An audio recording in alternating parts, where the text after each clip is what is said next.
Hi, and welcome to Best in Tesla. We can never accept this, and if we can't accept it, it won't happen.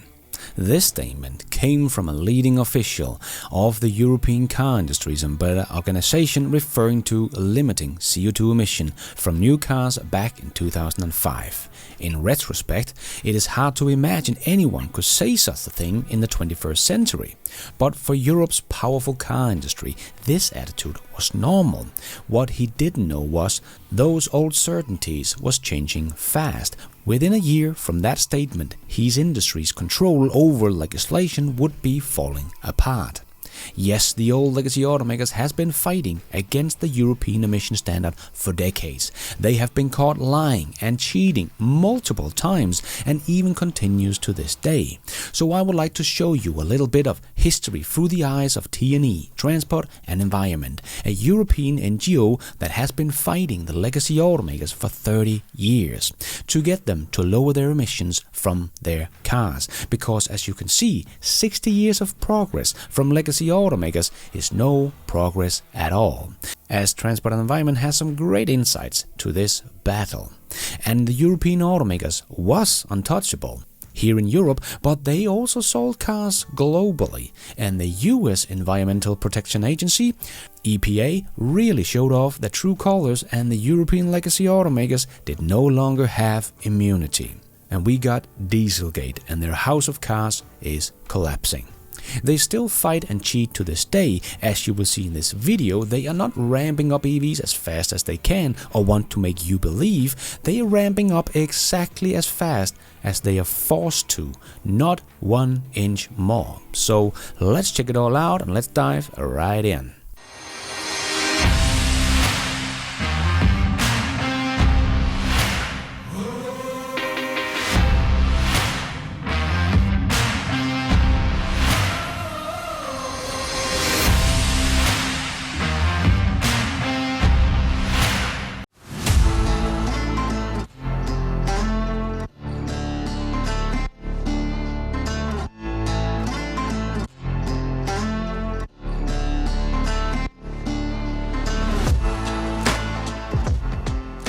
Yes, the car industry has been lying and fighting against legislators for more than 30 years. And Transport and Environment, T&E, an NGO established in 1988, has been one of the NGOs fighting against the car industry, trying to get the EU lawmakers to make mandatory standards for cars' CO2 emission. T&E made a whole book about their fight for cleaner emission cars, where they share a lot of details about how all of this went down. I will leave a link down below so you can read it yourself, and I can highly recommend you to do that. But to make it short, Transport and Environment was trying to get the car industry to accept an emission standard of 120 grams of CO2 emission per kilometer by 2012. Of course, the European car industry didn't want that. And though they were untouchable, which they pretty much were at that time, as in Europe, car makers were overseen by their friends in the National Transport Ministry. In reality, they were untouchable. So it was no coincidence that Dieselgate broke out in the US. As Julie Polishkunova, TEE's senior director, explained, the US Environmental Protection Agency, EPA, has the power to test vehicles, and if there's a problem, they can impose huge fines on automakers. And that was exactly what happened for Volkswagen with Dieselgate. EPA found out that they were cheating and lying deliberately. They created software to cheat so they didn't have to lower their emission on their cars. Because the car industry insisted all the way back in 1996 it was not feasible to make cars that consumed less than 5 liters per 100 kilometers, at which point Greenpeace unveiled its re-engineered version of a Renault Twingo, which could travel 100 kilometers on 3 liters. The car makers had to admit the obstacle to be surmounted was not technological, but yet they did nothing. Just look at the efficiency of the Volkswagen Beetle in 1948, 7.5 liters per 100 kilometers, and in 2008 the Beetle's efficiency was 7.5 liters per 100 kilometers. Yes, they didn't care to try to make their car more efficient. 60 years of progress for Volkswagen was no progress at all. But after fighting against the auto industry that didn't want to make their cars less polluting, and when the law came forcing them to do so, they were cheating with emission tests. And Volkswagen Dieselgate was a big turning point for the whole fight for lower emission of our transportation. Because as former Director of Transport and Environment Joe Ding said, that told me that as long as a car has an exhaust pipe, the car makers will always find a way to cheat. Take away the exhaust pipe and they can't cheat. It was clear that if we wanted to be serious about tackling climate emission from road transport, we had to push for transition to electric. Yes, because this had not really been on Transport and Environment's agenda before. They had been fighting for 25 years to get lawmakers to put in mandatory CO2 emission standard with some success, but Dieselgate, together with the emergence of electric vehicles like the Tesla Model S that came out in 2012, showed this was possible. As Joe Ding also said, wind and solar prices were dropping, and by 2015, most new power was wind and solar. Cars like the Nissan Leaf, BMW i3 and the Tesla Model S suggested that electric cars could be much more than a niche, especially if battery price kept coming down, which they did and are still doing. So we started to run the numbers and debated within the organization, and soon it became clear that we needed a new strategy.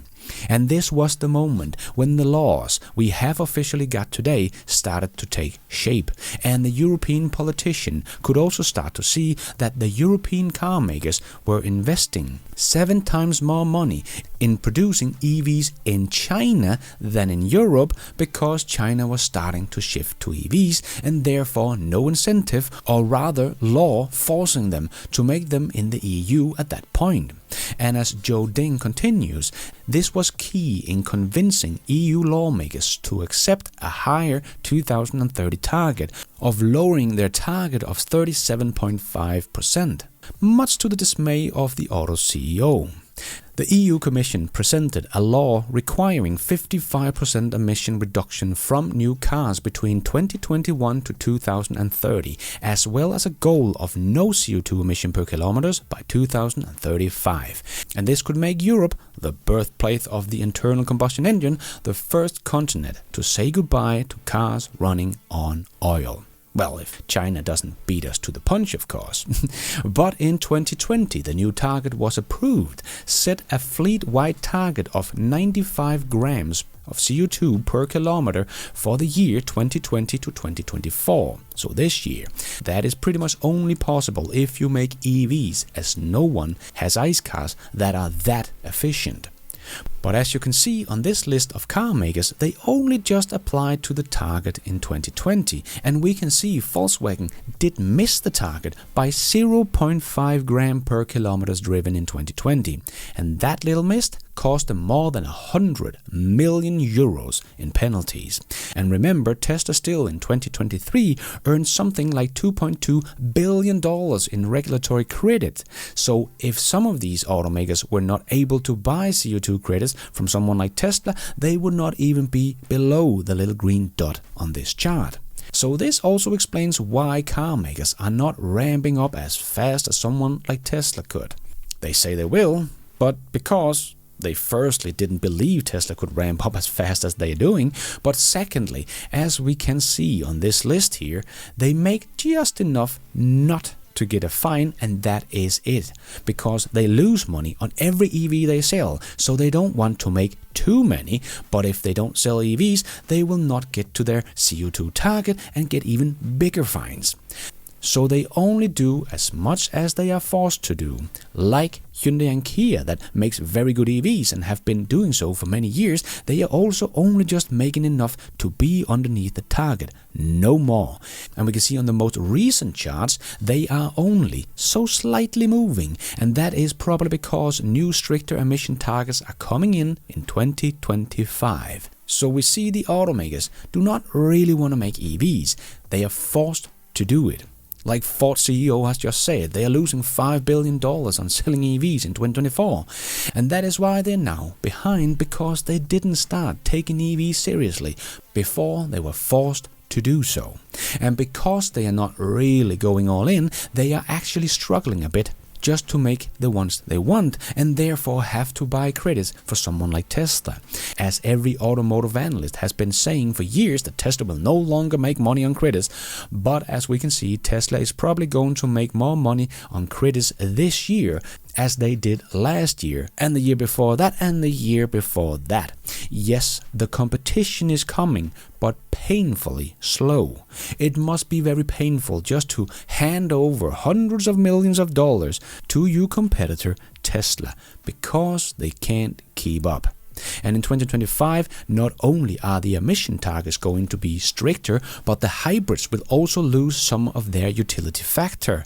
So someone like Toyota that has 68% of their sales in Europe being hybrids will have to suddenly sell more EVs, which they're not really ready for. But it's not only about CO2 emission and climate change. The pollution of the air we breathe is the most concerning aspect of them all. Air pollution causes an estimated 400,000 premature deaths every year just here in Europe, and due to air pollution's negative effect on health, cost tens of billions in health costs every year. Poor air quality disproportionately impact lower income households and minorities. Road transport is the majority cause of toxic air right across Europe. But legacy automakers just don't care. They don't want to do what is needed because it will cost them money. Just like at 60 years of progress from Volkswagen of making their cars more efficient to help us breathe a clean air. Yeah, that was no progress for 60 years. Yes, the industry has a long history of cheating regulations, the Dieselgate scandal just being the most prominent case. It also has a history of overinflating emission compliance cost, while the actual cost of adding better emission control technology are not prohibitive. The European Commission estimates that toxic emission can be slashed at a very low cost in the region of 100 to 500 euros increase per car, depending on the stringency of the Euro 7 standard, less than a paint upgrade on an entry-level car model such as the Volkswagen Golf or the Ford Fiesta. But by opposing an ambition Euro 7, car makers have been sending a clear signal that they prioritize profits over people's health. They don't care about CO2 emission and toxic gas that their products are spitting out, only in advertising. They have shown that pretty clear over the last 30 years and are still cheating.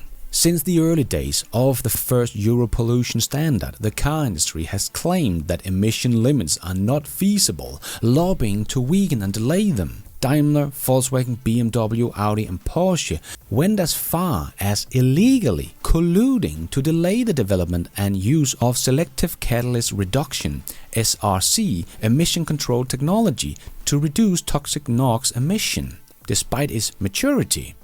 They were fined 875 million euros by the Commission for collusion to delay emission reductions and held back the development of technology that could have reduced harmful emission from their vehicles. Yes, they have fought against this for 30 years. They have been caught lying and cheating again and again. And when it comes to EVs, they have been talk but no action. And as I've shown in this video, we now know why that is. They don't really want to make EVs, but they would like you to think they do.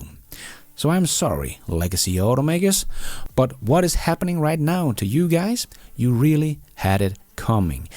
I'm not rooting for them to go bankrupt, because there's a lot of people working for them. And I feel very sorry for them.